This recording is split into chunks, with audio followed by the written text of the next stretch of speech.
sebuah foto viral menunjukkan spanduk berbahasa Ibrani terpasang di kompleks Rumah Sakit Indonesia di Gaza. Spanduk diduga dipasang tentara Zionis Israel.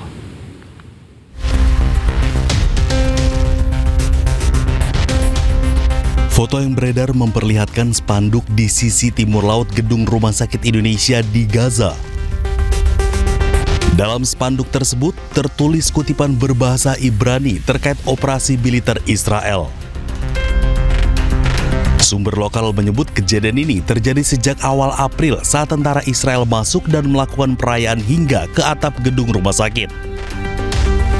Saat ini gedung Rumah Sakit Indonesia disebut dalam kondisi kosong tanpa aktivitas medis. Mercy Indonesia menegaskan penguasaan wilayah Gaza Utara merupakan kejahatan kemanusiaan. Mercy juga mendesak pemerintah Indonesia untuk menyampaikan protes keras sekaligus mendorong penarikan pasukan Israel dari wilayah yang diduduki. Penyalahgunaan fasilitas rumah sakit dinilai melanggar hukum humaniter internasional termasuk Konvensi Jenewa 1949. Pemirsa, untuk mengetahui kondisi saat ini di Gaza, Palestina, sudah terhubung bersama kami tim relawan Mercy Indonesia, Nadia Rossi. Selamat malam waktu Indonesia, Mbak Nadia. Seperti apa kondisi di lapangan saat ini dan bagaimana nasib tenaga medis serta warga sipil di sekitar rumah sakit? Untuk Rumah Sakit Indonesia sendiri ini memang sudah tidak aktif ya Mas ya, belum bisa kami aktifkan kembali. Memang Rumah Sakit Indonesia itu berbatasan langsung dengan Yellow Line Mas, jadi itu batas yang memang dibuat oleh penjajah Zionis. Jadi kawasan itu memang sudah tidak bisa dimasuki oleh warga sipil. Jadi untuk masyarakat Gaza sendiri yang ada di utara itu mereka bergeser ke area selatan, dan untuk tenaga medis juga sudah berpindah ke area selatan. Dan pada saat ini pun Rumah Sakit Indonesia masih diduduki oleh penjajah. Seperti itu, Mas. Jika seperti itu keadaannya atau kondisinya, bagaimana penanganan medis bagi warga khususnya di Gaza yang membutuhkan bantuan medis? Jadi kalau misalkan ada pasien itu memang kami bawa ke selatan, Mas. Kebetulan untuk Mercy sendiri kami memiliki klinik di daerah selatan di Han Yunis yang mana kami bisa dalam satu hari itu kami menangani hampir 1.200 pasien setiap harinya. Jadi kita bawa ke selatan, Mas. Jadi karena memang untuk daerah utara itu kesehatan di sana memang sudah lumpuh, sudah tidak ada aktivitas di Gaza Utara. Ya, kita membayangkan situasi pada saat kejadian. Apakah bagaimana pada saat itu penanganan terhadap pasien, proses evakuasinya seperti apa, kesulitan apa yang dihadapi oleh tenaga medis di sana? Karena memang untuk membawa pasien itu sendiri kita butuh izin. Jadi kita itu izin itu bukan hanya dari Kementerian Kesehatan, tetapi dari Kementerian Kesehatan ini justru berkoordinasi juga dengan pihak Zionis bahwa kita ada pasien di sini, ada pasien yang terluka, kita harus evakuasi. Begitu mendapatkan pasien, kita bisa kirim ambulans ke area lokasi korban, baru bisa kita bawa korban tersebut ke selatan, ke rumah sakit yang memang masih dioperasikan. Seperti itu, Mas. Dengan alur koordinasi yang seperti itu, apakah memang membutuhkan waktu yang cukup lama, menyita waktukah untuk proses evakuasi dengan koordinasi seperti disebutkan oleh Mbak Nadia tadi? Prosesnya sangat lama, Mas. Jadi terkadang dari pasien itu sendiri, misalkan masih ada yang istilahnya masih ada yang dalam keadaan sehat begitu, mereka kadang membawa menggunakan gerobak. Jadi hanya menggunakan roda saja mereka bawa, atau mereka ada keledai menggunakan keledai. Jadi mereka menggunakan apa yang mereka punya hanya untuk mendekati, bergeser untuk ke selatan agar kita pun tidak jauh untuk menjangkau pasien tersebut. Untuk perlengkapan medis sendiri apakah masih cukup memadai di sana atau sudah mulai sangat berkurang? Sangat berkurang, boleh dikatakan hampir banyak yang tidak ada, Mas. Banyak yang tidak ada. Kebetulan saya bertugas untuk perawatan luka. Bahkan untuk saya melakukan tugas pun perban itu, Mas, saya potong kecil-kecil. Saya potong kecil-kecil supaya bisa cukup untuk pasien yang memang dalam satu hari itu bisa lebih dari 50 pasien. 50 pasien. Ini apakah memang karena keterbatasan perlengkapan medis, petugasnya juga terbatas, kemudian juga alur koordinasi yang cukup rumit yang disampaikan oleh Mbak Dia. Bagaimana penanganannya? Apakah memang ada pasien prioritas yang akan ditangani terlebih dahulu atau seperti apa kondisi di lapangannya? Ya, jadi memang kita ada ini Mas, kayak kalau misalnya di rumah sakit itu kita bisa lihat dulu nih pasiennya yang mana dulu nih yang lebih membutuhkan. Ada pasien prioritas juga. Jadi memang kalau misalkan peralatan medis itu kita nanti ada pengiriman dari WHO itu pun terbatas. Pembagiannya itu sangat terbatas. Jadi memang apalagi sekarang itu kita perbatasan itu sering ditutup. Jadi kesulitan. Jadi kadang kalau misalkan tidak ada itu kita pakai alternatifnya menggunakan kain. Kita potong-potong kain untuk membalut. Jadi kita gunakan apa yang memang ada di situ. Ya, oke. Saya membayangkan bagaimana sulitnya ya untuk penanganan medik di sana, Mbak Rosi. Tapi kendala utamanya apakah memang pasokannya atau memang ada jalur distribusi yang sangat sulit untuk menjangkau ke lokasi? Jalur distribusi juga sangat sulit, Mas. Jalur distribusi sangat sulit, koordinasinya pun cukup sulit. Dan sama ini atau sejauh ini belum ada begitu strategi atau solusi terbaru agar distribusi ini tidak terhambat kembali? Sampai saat ini belum ada perkembangan karena memang pasokan dari luar pun sulit. Jadi dari kita datangkan drop, misalnya dari WHO itu drop ke Kementerian Kesehatan, dari Kementerian Kesehatan baru disalurkan ke klinik-klinik dan rumah sakit. Itu pun memang sangat sulit, kita pengajuannya pun sulit, Mas. Jadi belum ada, mungkin sampai saat ini kita masih sangat kesulitan. Apa yang menyulitkan, Mbak Nadia? Yang menyulitkan itu karena terbatas, Mas. Terbatas kebutuhan banyak, tetapi keterbatasan ketersediaan yang ada di lapangan. Oke. Dengan kondisi seperti itu, segala keterbatasan, kesulitan yang ditemui, kemudian juga kita kemarin mendengar Rumah Sakit Indonesia diduduki, ya ditempel atau ditancapkan bendera propaganda.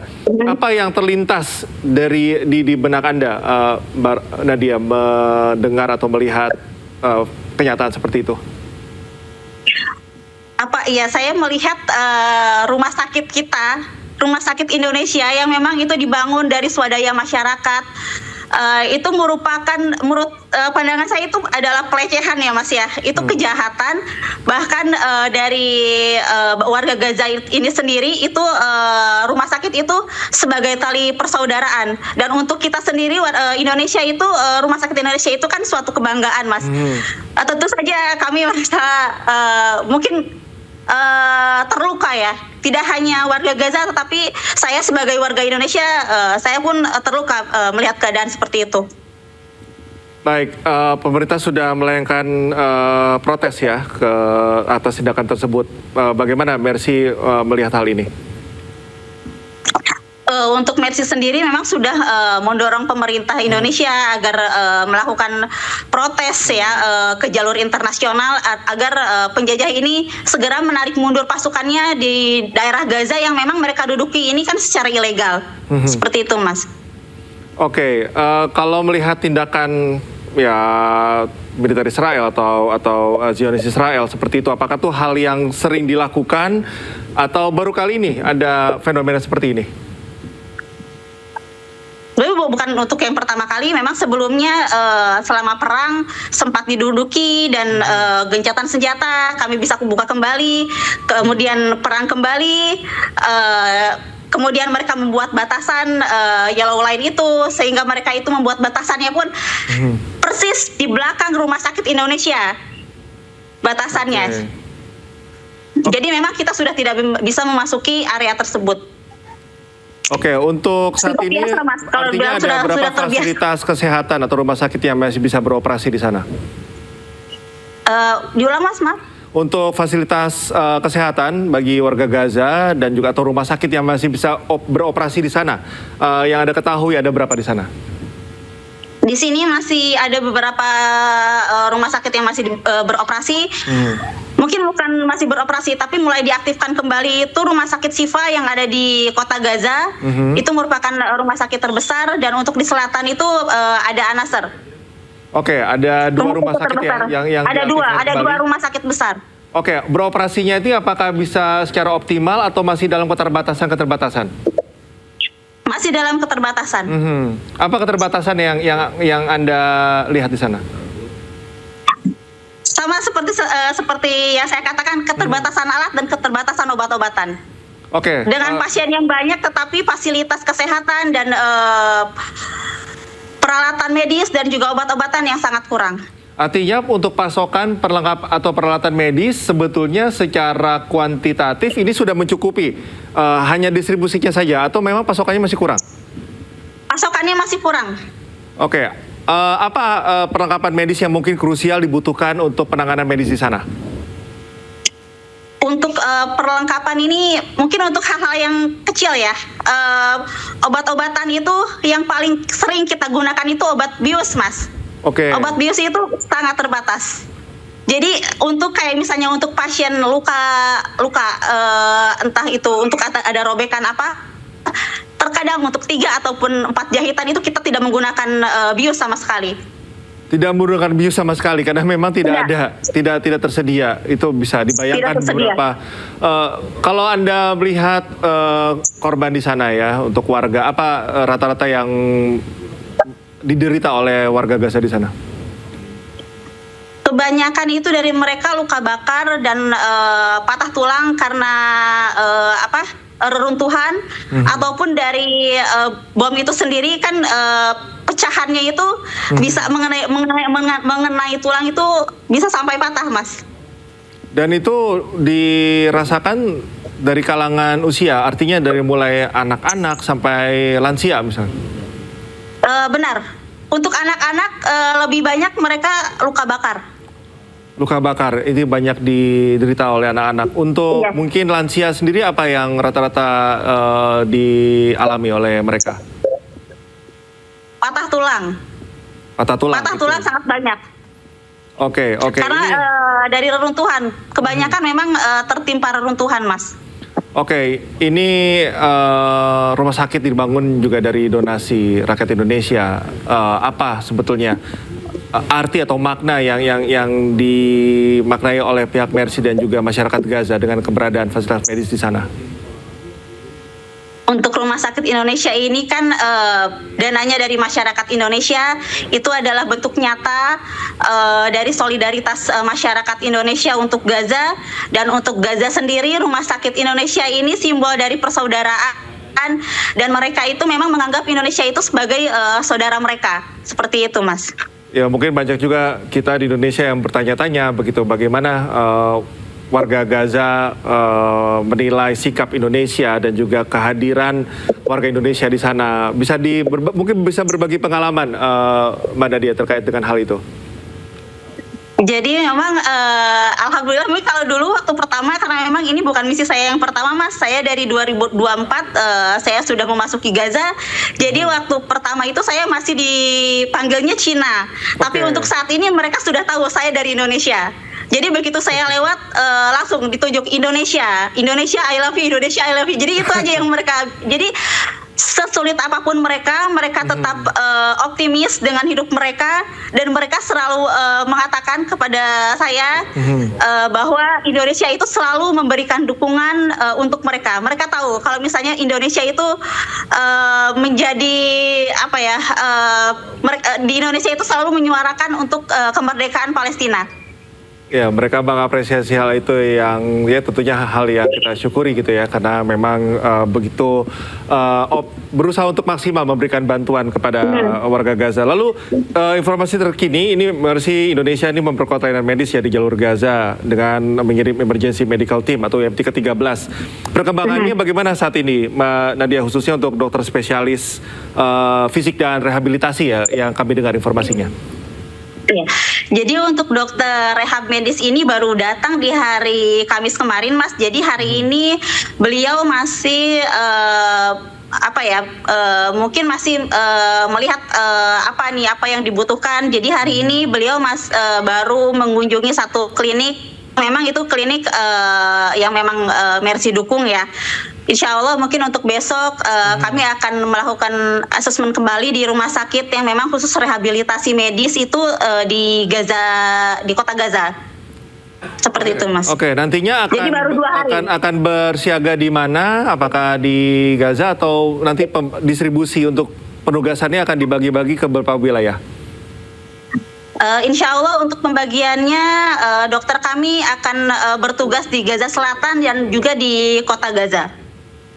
Oke, untuk penambahan tim ini tentunya juga kita harapkan ada penambahan perlengkapan medis. Kalau di sana rata-rata jumlah pasien mungkin yang butuh, ada berapa pasien? Mungkin ada ribuan atau ratusan yang sangat membutuhkan bantuan medis?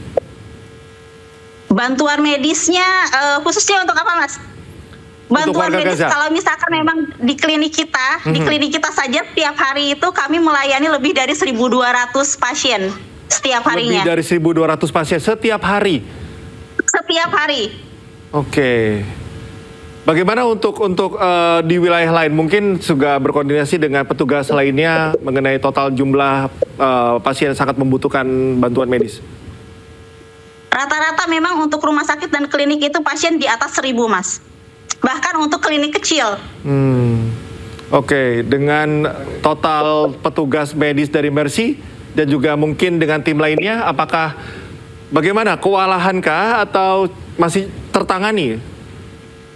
Jadi alhamdulillah memang kami banyak relawan yang memang dari Gaza sendiri, Mas. Jadi mereka yang memang sebelumnya bekerja di rumah sakit, yang memang rumah sakitnya sudah tidak beroperasi, mereka membantu ke klinik-klinik kecil dan ke beberapa rumah sakit yang memang masih beroperasi.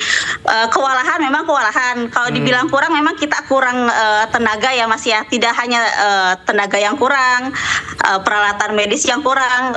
Mungkin ya memang di sini sampai saat ini masih serba kekurangan. Oke, Mbak Nadia, ini bukan kali pertama. Mbak Nadia sudah sebelumnya pernah menangani hal seperti ini. Bagaimana yang Mbak Nadia rasakan situasinya? Ya, apakah semakin membaik begitu, atau sama saja, atau malah semakin memburuk, Mbak Nadia? Jadi memang untuk 2 misi sebelumnya itu saya memang di masa perang. Dan sekarang di masa gencatan senjata ini tidak ada perbedaan yang cukup berarti ya, Mas ya. Tetap serangan itu masih ada, setiap harinya masih ada serangan, masih ada korban luka, masih ada korban yang meninggal dunia.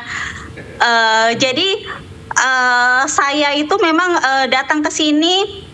Terus saya mungkin untuk ketiga kalinya saya datang ke sini itu memang dengan niat saya ingin membantu teman-teman sejawat saya di sini yang memang kewalahan, yang mungkin yang saya harapkan saya bisa mengurangi rasa lelah mereka dengan berbagi tugas.